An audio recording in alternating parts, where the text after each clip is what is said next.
My name is Marcus Stevenson, and I'm among this great class of Year Up graduates. Before I begin, I'd like to recognize my grandmother in the audience. It is her birthday today. Happy birthday.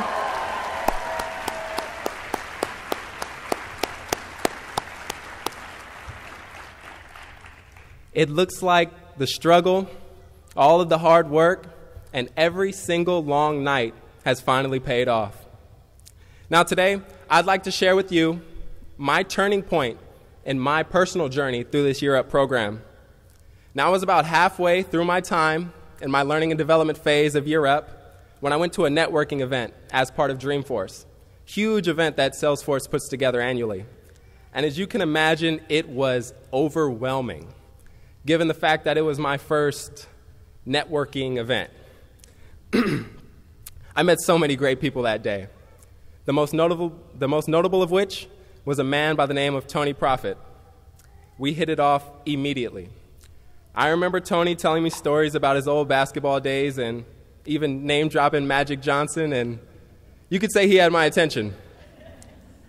He also spoke about his oldest son and their latest automotive projects, and I couldn't help but think, this guy has to be me from the future. I don't know.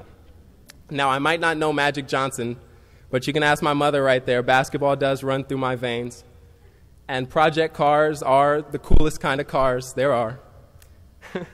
Tony gave me his card, and he insisted that I follow up with him. Later that night, I got home, and I Googled Tony Profit. Wow. That's who I was talking to? A senior vice president of Carrier Corporation and HP, corporate vice president of marketing at Microsoft, and the first ever chief equality officer at Salesforce. I sent that follow-up email with high hopes of hearing from Tony again. But I did not yet realize the impact that this was going to make on my life. We went out to lunch, and I learned more about what Tony was doing at Salesforce. It really opened my eyes to the different dynamics found within the tech industry. At that moment, I saw myself in Tony. There are not many people that look like me in my industry, and I wanted to do exactly what Tony was doing, blazing a trail for those brave enough to follow. I'm proud to say that today, not only am I a Year Up graduate and a former intern in Tony's organization, but I'm a full-time employee at Salesforce in a coordinator role underneath Molly Ford and Tony Profit.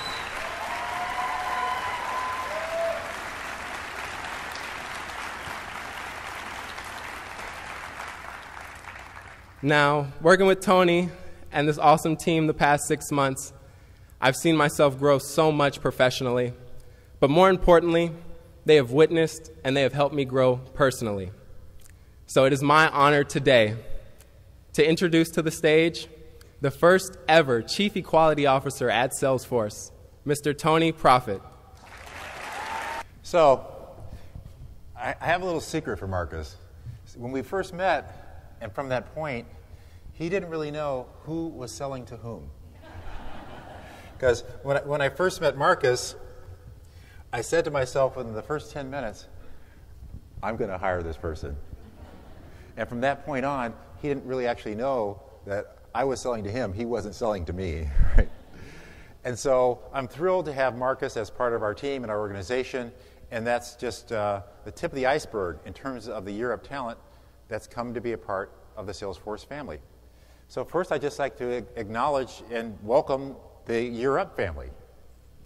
So, everyone.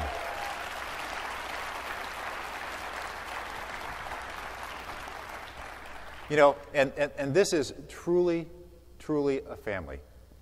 And, you know, there's going to be a lot of attention and a lot of love and a lot of congratulations focused on, and appropriately, focused on these young people. But I'd like to focus for a moment on the people on these sides of the aisles, the families, right?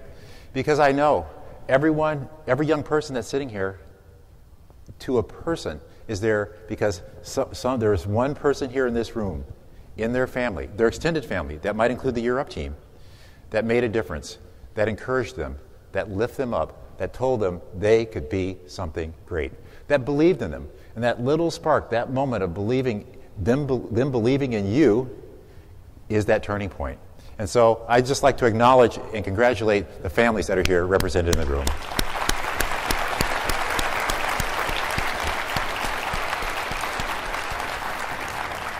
See, and for me, those are not just hollow words, because that has defined my journey and in my life. In my life, I had many heroes, but one hero in particular, and that was my mother.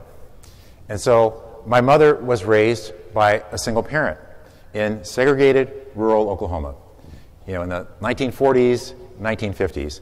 And I think all of us know that in the 40s and 50s and before that the opportunities for a black woman were very limited. You could cook for someone, you could clean their home, and if you're really trusted, really good, you might be able to take care of their children. My mother decided that she was not going to let her opportunities be defined by her gender.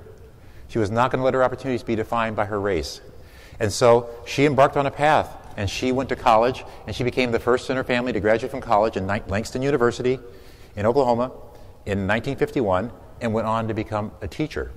And so, as fate would have it, a few years later, I found myself living in that exact same town, in that exact same house, the 6 of us living in that 2-bedroom house in rural Oklahoma. And my mother and my father encouraging me, believing in me, saying, you can be someone. You are going to be someone. You could be a doctor. You could be a lawyer. At a time when, on TV, that was the only media I saw, was on TV. Actually, those were the funny papers, if anyone remembers what those were, right? I read the funny papers with my parents, right? That was the media that we saw. You didn't see a black lawyer. You didn't see a black doctor. You didn't see a black professional. But my mom encouraging me and telling me and believing in me that you can be someone. So I didn't just want to honor and acknowledge the importance of the roles of the families in here, the broader extended family, the Year Up family, in encouraging these young people and the difference that you've made in their lives and the bright promise of a future that their lives hold. So from these pictures about 100 years ago, fast forward, right? And now I am super thrilled, super honored to be a part of the Salesforce family and to be a part of a company and a family, which includes Year Up, because we're a founding partner of Year Up, that actually believes that a corporation can serve all stakeholders. Naturally, we work to serve our shareholders, but we work to serve the community, our employees, the families of our employees, our broader family, and we'd call it our ecosystem, that includes Year Up. We work to serve all of our stakeholders, to make a difference, the idea that we have a higher purpose, that we can be an agent for change in this society, in this community, in this world. And so I'm just super, super proud to be part of this organization and proud of our association and our partnership with Year Up. And our drive to this age of equality really has 4 swim lanes in it. The first is a focus on equal rights and standing for the rights of our employees and their families and our partners and our customers and you in the communities where we operate. And we've taken some iconic stands, but not alone. We've done it with other corporations, with other nonprofits, with other great leaders in the community for equal rights in places like Indiana and Georgia and North Carolina and Texas. In this case, it's standing for the rights of the LGBTQ community. Right? Yes, that's worthy of an applause.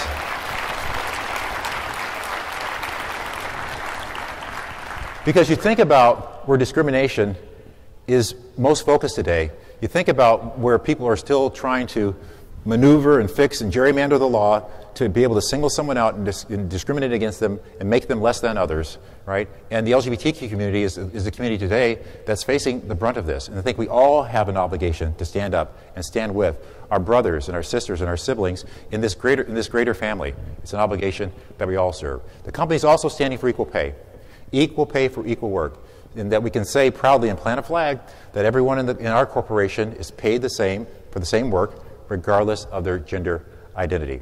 And standing for equal access to education. You can see from these amazing stories, and again, this is the prelude to the story.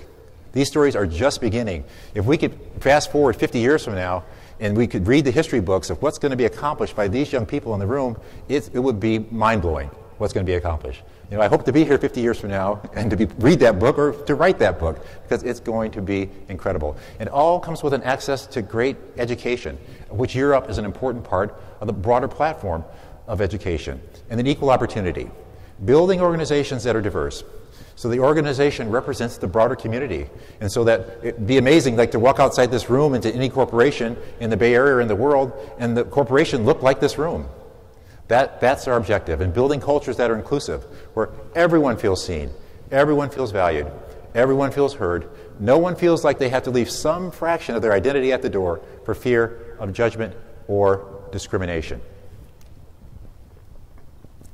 And so this partnership is an incredible, incredible thing. We're super proud to have been one of the founding partners of Year Up.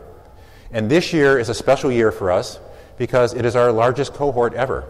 And so I'm be so honored and thrilled to see the young people that I recognize and that I see day in and day out walking across the stage and receiving this recognition and receiving the honor of their family and the applause of their family, and knowing that, you know, dozens of these people are working at Salesforce. So we're proud of that association, proud of that partnership, and proud that over post the internship, more than half of those young people go on to have a career with Salesforce. And so there's a little bit of advice kind of going forward here. The first bit of advice I'd offer for the young people, and literally for everyone in the audience, and for the very young people. You see young people, very, very young people here in the audience. For you as well. This is not just for the people walking across the stage, for the siblings and nieces and nephews that are here as well. This is for you as well. Aim high. Aim high. There's not a thing in this world, from this juncture, with where we're at in this society, in the United States, that you cannot accomplish. So you need to aim high. Second thing is, we're all going to have trials, we're all going to have tribulations, we're all going to make mistakes. And it's easy when there's a mistake to say, it was his fault, it was her fault, this happened, it was because of the weather, whatever it was, right? Some externality. Whatever happens, when there's a problem, own your portion of it. Think about what part did I play in this? What can I learn from that? That's the only way that you grow, through those challenges and through the trials that you have.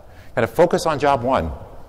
Whatever's put in front of you, just do your very best. There's lots of time for networking and socializing and all those things, and maybe that's 5%, 10% of your time, but take the vast, vast majority of your time taking the task in front of you. Like my first job. The first job I got out of high school was washing cars. So I was a co-op student, an intern very much like this. They gave me a job. I says, what's my job? I showed up, I'm ready to go, got my tie on. I says, you're going to start, you're qualified to wash cars. So I worked at General Motors, I was washing cars. And I said, okay, those are going to be the cleanest cars they've ever seen, right? And I'd clean out the little wire hubcaps and the license plate frame, and people smoked a lot in those days. I'd clean out the ashtray, and I said, boy, someone's going to get in this car and go, boy, who washed this car? This car is so clean. I'm going to find that person and promote him, right? And that was my dream. I said, I'm going to focus on that job that was put in front of me and just do my very, very best with that. And then surround yourself with the best. And each of us think about our own journey, and so many of the things on my journey that were powerful turning points for the good was because I either had a role model and I was copying them, or I had someone I trusted and believed in and they gave me advice and counsel. And so much of what you become, fortunately, and sometimes unfortunately, is based on the character of the people that you surround yourself with. Be super careful about the friends that you choose, about the influences that you put in your life, about the media that you put in your mind, because those things over time, they will define your character. So really focus on those things, curate those things.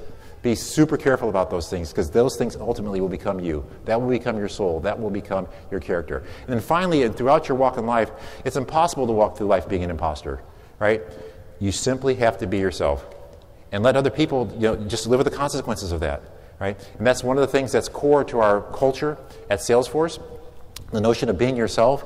And in order to express that, we've created a video that shares, in the words of our employees, what we call it our ohana. That's a Hawaiian word for extended family. What it means to be yourself, to be your authentic self. So close with one word: congratulations. Congratulations to the Year Up class of 2017.